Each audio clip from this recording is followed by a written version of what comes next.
So thank you very much for agreeing to this conversation. I'm really keen to It's a to pleasure, Steve. It's a get pleasure. into talking about writing about SF because it seems to be quite a feature of people's professional development in SF practice. So give us a bit of background from about yourself and your involvement in solution focused practice that would lead up to talking about writing the couple of books that you've written. Yeah, of course. So my involvement with solution focused practice started 2007, thanks to our dear old friend Greg Binnicum, who sadly is no longer with us. God bless him. Um, I was working as a coach in Bradford, helping people start businesses in deprived communities. It was part of a project that was sponsored by Bradford Council, and I met Greg. And I was free to work with anybody, and Greg wanted some help because at the time he was setting up his consulting and training business, um, and he was working with John Wheeler, and he was, getting things off the ground. And he thought maybe I could help him, and he introduced me to solution focused practice, and the wonderful world, the wonderful people I've met ever since have really all been down to him.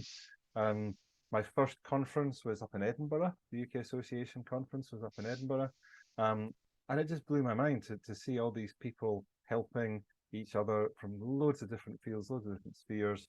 And yeah, I've just really embraced solution focused and got stuck in ever since. And you were formerly a member of the board of directors of the association. You've also been involved with SFIO, which is Solution Focus in Organisations, and the Soul World. And you're also you've been the association's sponsor rep for the Journal of Solution Focused Practice, and I believe that you are now the chair. Is that correct? That's right. Yeah.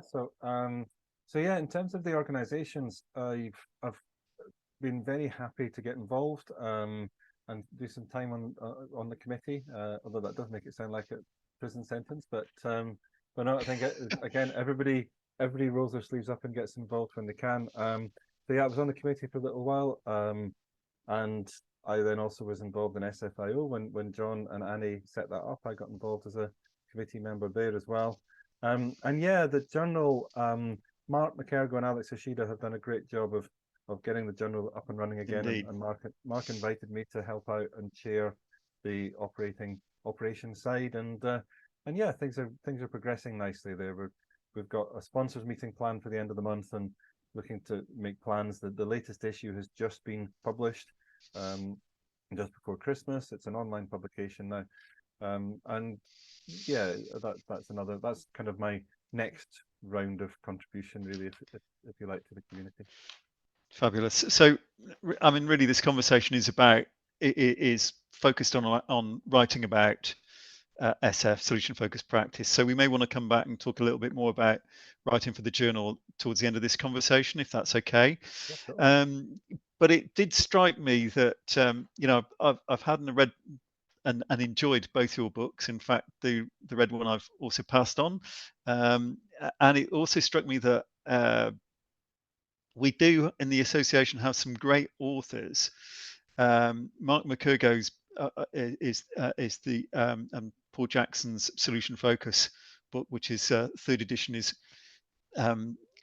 greatly anticipated in this coming year. I'm looking forward to that very much. But also, Jenny Clark and Janine Waldman, John Hendon, Guy Shannon, Kidge Burns, Dominic Brace just published a book. So there's some. Not only we got some great authors with some great experience, but it seems that for some people at least, writing about SF is a key part of their professional development. Those books are very inspirational for a lot of people around their practice development. It's also the professional development, how it fits in with your career as a solution focused professional, that I think is of great interest. And there's also some great bloggers as well. Mark's publication on Substack towards a humanity of organization is a great read, I think. And I've really enjoyed the blogs by Chris Ward and Barry Galton as well. So there's a lot to get, and then of course there's the journal as well. So there's a lot there. A lot of people are writing about SF and reflecting on it, spreading the word or passing the messages on. So that's really why I wanted to talk to you as one of the key authors in our network. So do you want to tell us about your motivation for writing and maybe profile the two books that you've written? Yeah, sure. So the initial motivation for writing came from really a lot of the coaching conversations I was having with business owners and entrepreneurs, where at the end of the conversation or during the conversation, they would say, I never thought of it like that. And of course, all I was doing was bringing solution focused practice to a business environment. Um, and it got me thinking, well, if, if, if, if this is happening time and time again, then there must be a lot of people who are not thinking like that. And so how can I help more people than I can physically meet? And that's what inspired me to write a book. I have to say I was also inspired, that long list of names you've just listed there. It's always inspired me when going to conferences, UK Association and other conferences, how many books are on the book table and how many authors are actually at the conference as well. I think it's great. There's so many authors, and if anybody's inspired to write a book, reach out to the authors that you know, or even the ones that you don't know, and just ask them for some help, because it's such a giving community that it's great to be able to reach out and chat to the authors directly. So that first book was really aimed at business owners, and particularly people who wanted to start a business, or who had a small business and wanted to grow it. When people start in business, they just need to get some work. So the temptation is to, when somebody says, oh, who do you want to work for? They'll just say anybody. And what do you do for them? Well, anything. And that doesn't help us to get any introductions for them. Whereas if they accelerate the process of working out who their best clients are and what difference they make for them, then we can help them. If they know who they are, they can ask for them, they can market to them, they can focus on them and become experts in their market niche, and then they can get more business, and they can get the business faster. So it accelerates the process of making a living, really, from starting a business or growing a business, and indeed in just working out what you want to do for a living. And then while I was publishing that first book, my neighbor was reviewing it for me. She's a counsellor, works for a charity in Leeds that helps refugees and asylum seekers called Solace UK, and indeed she's one of the managers there now. And Anthea's read the first book and said, yeah, this is great. A lot of this is just social capital. And I was like, what's social capital? And of course that got me thinking. She told me it's your narrative in your network, so how your story changes over time and how it's shared in your network and how that's a resource. And the more I read up and looked into social capital, the more I realized that I should have included a whole load of that stuff in the first book. So while the first book was being published, I started writing the second book. And then the second book, so the first book was published in 2019. Do you want to hold up a copy just so, Yeah, because sure. I can see it on the shelf behind you. It would be nice There we to. go. It's called What's Your Great. URP? Thank you. Yeah. So the first book was published in 2019. Like I say, anybody who's looking at how to make a living doing something that they love should read that book. The second book, I wrote a lot of it while publishing the first one, and then it sat dormant for a little while. And then at the beginning of 2020, of course, there was this little thing called COVID appeared on the horizon, you might remember. And all of a sudden, the whole world was turned upside down. And I saw quite a lot of stuff that was really problem focused going on. And I'm sure I wasn't alone, but I found myself thinking, well, there's a huge opportunity here to help a lot more people with another book, which is about focusing on what you want and what you don't want. And COVID was a classic example, with a lot of people focusing on avoiding getting COVID. So they would lock themselves away, get miserable, and so therefore they would develop bad eating and drinking habits or substance habits and make themselves very unwell. And they might not get COVID, but they were making themselves unwell. And indeed, if they did get COVID, they were more likely to be seriously impacted by it. Whereas if you thought, well, what do I want instead, which is the classical solution-focused question, well, I want to be healthy. Okay, so what am I going to do to be healthy? Well, I'm going to try and exercise when I can, get some fresh air when I can, moderate what I eat and drink, etc., and try and look after my health. which is more about being healthy than avoiding COVID. So the book was really written to try and help people develop that strategy in a very simple way. And that one's called Make Life Simple. Both of these books, by the way, are written deliberately so that they can be read by anybody with a reading age of 11 or more. They're deliberately simple books. I can't write a book called Make Life Simple and then make it complicated, really. So that's kind of my introduction to solution focused practice. It's got loads of solution focused tools in there. It explains the solution focused approach in a simple way as I possibly can. And it, again, like URP, both books have been really well received. So one of the things we touched on in a pre-conversation prior to this recording was you really focus, or one of your motivations is about spreading solution-focused practice to non-SF audiences and getting it much more widely implemented. Yeah. Just talk to us about that for a moment, because that's a key issue for you, I understand. Yeah. So this approach is developed in part through writing the books.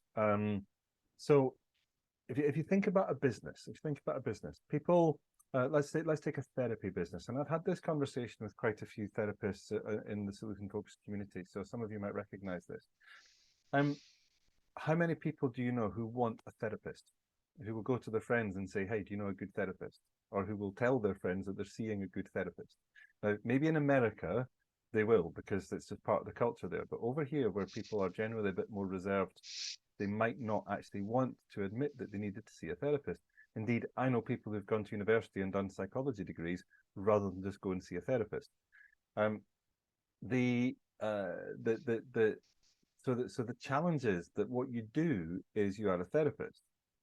What we should be leading with instead is the difference that we make. So who here wants to be part of a happy family, for example? Well, everybody would want to be part of a happy family. And it's okay to want to be part of a happy family. And so what we should be doing is leading with, well, I help people to live in a happy family. Ah, that's interesting. How do you do that is the obvious question. Well, I do it as a family therapist. Ah, okay. Now I know the reason why I can talk to you, or the reason why you might be able to help me. Then I will be happy to find out more about your family therapy. So it works in business. That's the approach that's in the first book. It works in business. Don't talk about what you do. Talk about the difference you make, and then people will find out what you do afterwards. So in solution-focused practice, what we tend to do is we go and talk about what we do. We talk about solution-focused practice all the time. But if you don't know what solution-focused practice is, you don't know that you want it. Or alternatively, and this is a problem we have with the name of our practice, solution-focused practice is something that's very easily adopted by lots and lots of people. And so people will often say, well, I'm already solution-focused because I'm delivering solutions. That's what I do, and they don't understand that it is actually a very specific talking therapy, talking approach, conversational coaching approach that makes a massive, massive difference, and is very precise and has to be done in a very particular way. So leading with the difference is the main thing. So what I'm keen that my books do is help people who are outside of the solution-focused practice community to be helped, and then to discover that the way I've helped them is through solution-focused practice. Okay, and I know lots of people have a lot of success in developing solution-focused practice, and they've developed solution-focused practice businesses on the back of it. But until we have more people asking for solution-focused practice, we will always come up against the challenges of the name and all the other practices that are out there, some of which have just got sexier brand names. And whether we like it or not, people like those sexy brand names. Thanks. So I'm interested to know how the process of writing. Never having written a book, well, I've written dissertations, but never having written a book. Sounds pretty daunting to me. How did you find it? How was the process? Well, there's loads of people who will give you help and advice, and indeed, I guess lots of people write in different ways. The way I wrote was just when I was inspired, was just to write some stuff and see what emerged. I did get a lot of help from Frederick Bannick at the 2017 conference, just with one very short conversation, where I did ask her how she found the time to write all the many brilliant books he'd written. And of course, she just looked at me and said, Andrew, you don't find the time, you make the time. Right? Yes. And so I made the time. I took, I took a week out and went and just spent it organizing all the jottings that I'd made into something which I thought was a book. I shared it with some people that I trusted. One friend, indeed, with what's your unique referral point, slightly ironically came back and said, yeah, this is lovely, Andrew, but who's it for? And I thought, that's the point. I'm writing a book that is all about being specific in who you want to help and how you help them. And I haven't actually got a clear vision in my own mind about who I want to help and how I help them in writing the book. So that was very useful feedback. But the process really is, I think, is just to write. And if you've got something to share, then write it and see what emerges. It might emerge into a paper, it might emerge into an article, it might emerge into a book. It might emerge into something else. Who knows? It's interesting you use the word. Sorry, it's interesting you use the word emerge. Because I've heard a number of people say that they write a book to find out what the book says, or they learn more about their practice through the process of writing, through having to organize their thoughts and reflect. It brings out, it makes explicit the sort of tacit knowledge and skills and capabilities that we have. So I wondered if did you learn things about your approach or your practice on the way of having to distill it to be able to communicate it to other people?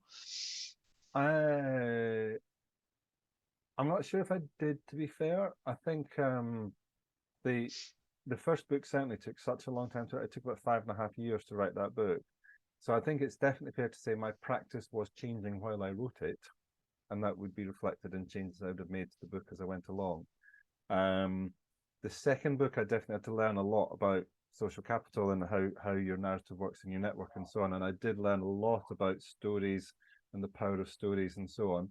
And then brought in a lot of things I'd learned in for example, Dr. Lookett is about 3 questions for a good life is in there.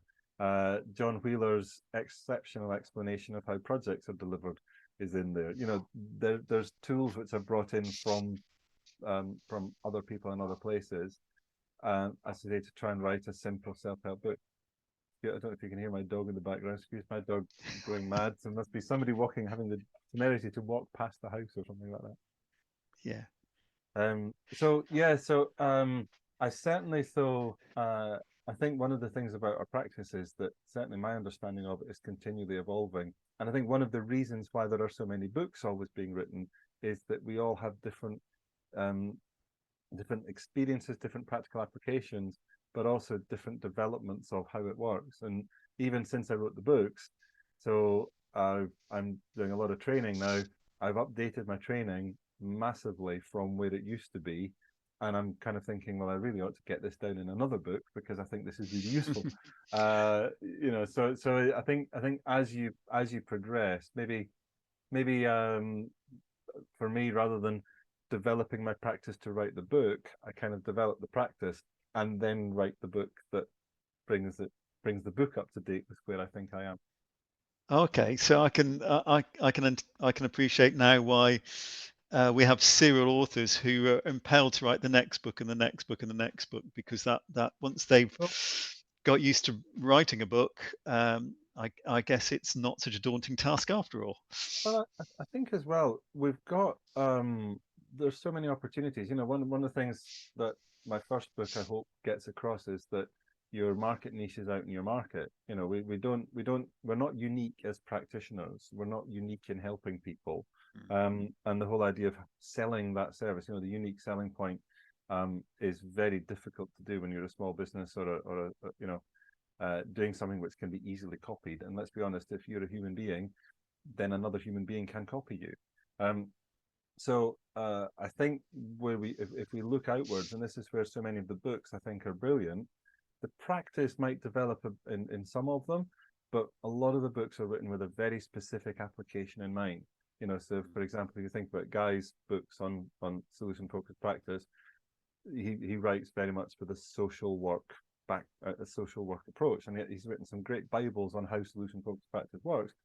But they're with that experience, whereas Mark and Paul's books are about working in organizations and how solutions focused practice works in organizations. And I'm sure, you know, there's loads and loads of examples we could choose. Like John Hendon's books, for example, are around trauma, and the services and ex-service people, and of course preventing suicide, which he does some amazing work with. And these are the things. If you were working in the field of preventing suicide, then you might stumble across or be recommended John's books, and then you read them, and then you find out about solution focused practice. And it's that way round for me, rather than leading with you're interested in preventing suicide, let me tell you about solution focused practice. Well, what's that got to do with preventing suicide? Now you've got a gap to fill. Yeah. So I think the practice itself is essentially quite simple. Not easy, but it is simple. It's not easy to deliver, but it is essentially quite simple. The application of the practice is where there's huge opportunity to write books and to develop the library of practices as the application develops through, you know, lived experience and case studies and developmental techniques and so on as well. So the you published your 2 books. What's been the impact on your coaching career as the result of being a published author then? What's happened as a result? Well, I've certainly benefited, I think, from having written the books in a number of different ways. One of them, though, I would say, is that it's very strange, especially the first book, because, you know, let's be absolutely frank. When you write a book, you imagine it's going to be a #1 bestseller, yeah, and you're going to be the next Simon Sinek or you know, whoever, and of course, in real life, I think my publisher dampened down my expectations when he told me that every week 400,000 books are published in the English language alone. Every week. Right. It's never been easier to publish a book than now.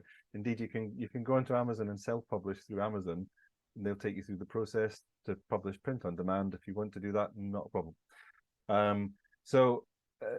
Actually, the difference it's made for me, though, has been in terms of, I think, credibility enhancing. I think it's, especially in a world full of authors, it's quite nice to be one of the authors. And also in terms of feedback, and I've had a lot of great feedback from people, and yourself included, Tim, who've read the books and appreciated them and are happy to recommend them, pass them on to people, and so on. I'd love perhaps to enjoy more speaking opportunities on the back of the books, but I've had plenty speaking opportunities in the solution focused world, and, you know, always happy to contribute that way. It would be nice to maybe have more opportunities in other worlds as well, and this is part of, you know, the thing about taking solution focused practice into another world. I was able to speak at a few BNI conferences and BNI events, and solution focused practice by stealth, of course, was well in there with that. But yeah, I think the book opens the door there. You know, if you're going to go and if you want to do a speaking career, that's really useful to have written some books.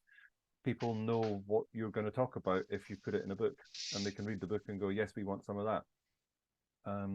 But the biggest single difference has actually been almost accidental, and that is, so since working with Greg for many years, I've done a lot of training in organizations, and one of the organizations I've worked with for about 9 years now is South West Yorkshire Trust, which is NHS Trust based in Wakefield and Barnsley, mental health facility, and I've been working with them, as I say, on and off for about 9 years, and they've now engaged with me to train as part of a culture change project, up to 1,500 staff in solution focused practice. And a huge part of that was this book, because they've actually bought a load of copies of this book, and this book is part of the training. So everybody who goes on the training gets a copy of the book. And my training doesn't slavishly follow the book by any means. The training is the solution focused practice training that I do, and I do it all properly. But it's definitely been a big advantage to my client there in terms of getting the project through and approved, with me as her chosen deliverer, to say, well, look, this is the guy who's written this book. This is the book Yeah. we want to train into the staff. We need to get this guy to do the training. And So that was part of your marketing with your initial engagement with the client around that contract, was the fact that you could demonstrate you had the credibility of being a published author. Yep. It sounds less like some books actually act as training course manuals, don't they? And it sounds like this is perhaps a bit less in this case, even though it's a resource that you use in a training. It's not a training manual as such, Yeah, but I it's a think resource to support the training. Is that right? it supports the training. Yeah, there's a lot of material in there, albeit it's a simple to read, simple to use book. I wouldn't cover all of it in any justice in the time available to me to train the people I'm training. But it's there. It's definitely there as a follow-on resource. If people want to develop a greater understanding of what they're learning on the training course, then I think having the book is really, really useful. But yeah, I think as a door opener, it's one of those as a door opener, as a credibility enhancer. A book is a great thing. That said, very few people read books now. And so Yep. one of the challenges in writing a book, if you want to write a book that's useful, is to make the book accessible in a way that people can almost dip in, dip out. For whatever reasons, I'm sure there are plenty of people watching this who will know better than me the reasons why. But people have quite a short attention span, and very few people now sit down and actually read a book cover to cover. You can see all these books on the shelves behind me, and I know you've got lots of books as well. Could I genuinely say I've read every single one of these books cover to cover? No, probably not. So book writing is useful, but I think we also need to be looking at other ways of sharing our practice, sharing our knowledge, helping people. The book definitely helps, but yeah, in this day and age, people are used to, for example, shorter bursts of information in whatever format. Particularly in terms of video, social media. So the blog post you mentioned earlier on, bite-sized chunks that people can take in and absorb are probably the way forward. But if you've got a book's worth of material, then you can assemble that into a book, for example, and use that to add to the library.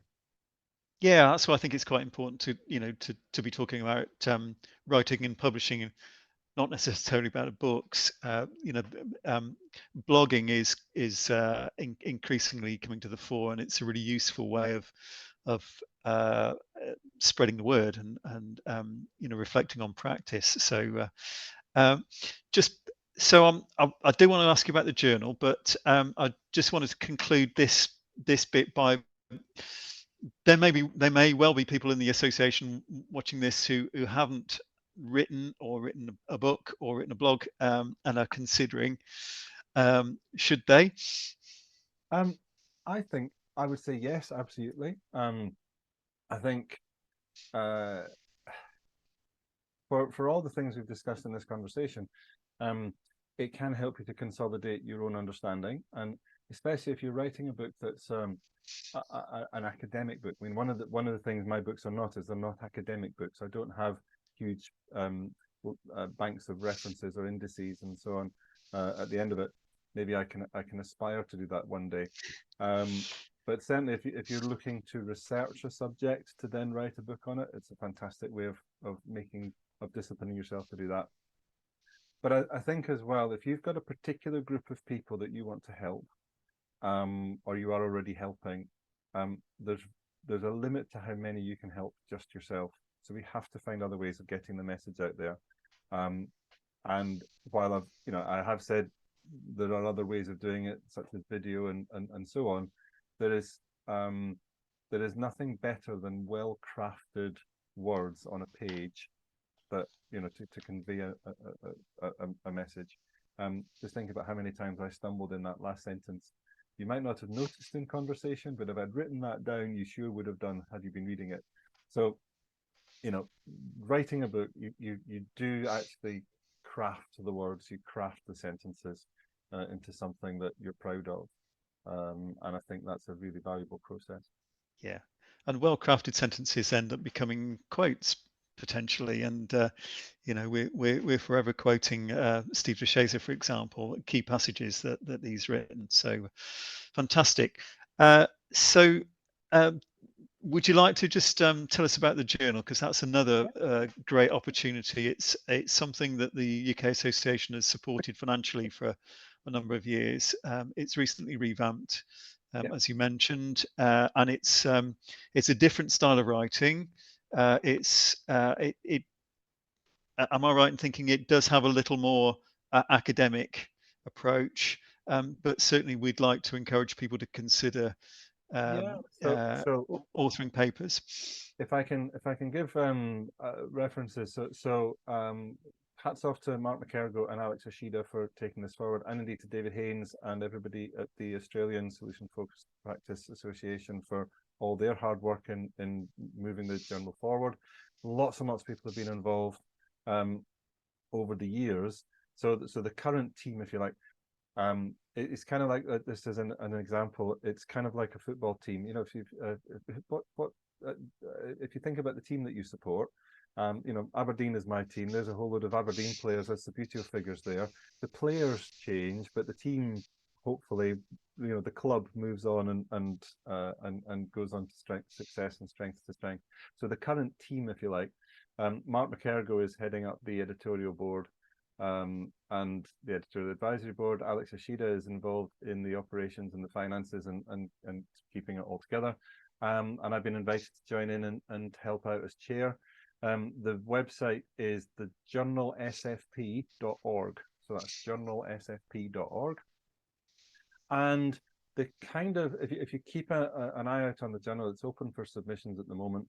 And there is actually a page there for authors. Mark has built the website and has done his usual excellent job on that. And we're looking for things like peer-reviewed articles, conceptual articles, case studies, opinion pieces, and of course book reviews. One of the things we are very good at is when we publish books is sharing them with other practitioners to review them and help us to navigate this massive library. But there's all sorts of other things that you can submit.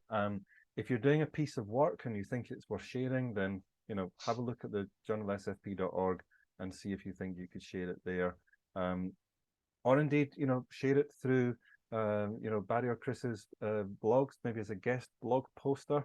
Share it through a podcast. Share it through making some videos or some social media. Get the word out there of the difference that you're making. And the journal is one of the ways to do it. So the latest issue was just published before Christmas.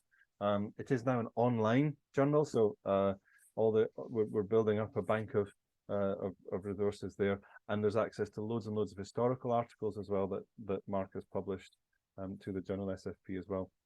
It's also a really good resource to refer to clients. Sometimes we get that challenge of, well, where's the academic support for solution-focused practice? And of course, we all know that there's loads and loads and loads of academic support out there. It's just sometimes hard to put your finger on where. Well, you can always refer to the journal, and I'm sure you'll find articles which will support or answer any challenges that you're being given about SFP when you're in discussions with people about it. Well, that's great. And as I mentioned, the UK Association has been a financial supporter of the journal, and we will continue to do so. So Fantastic. We've got a web page dedicated on our own website to the journal, and we flag it up in social media when it comes up. Colleagues are doing a good job in increasing the social media traffic, particularly around the journal, but also other aspects of solution-focused practice publishing. So that's great stuff.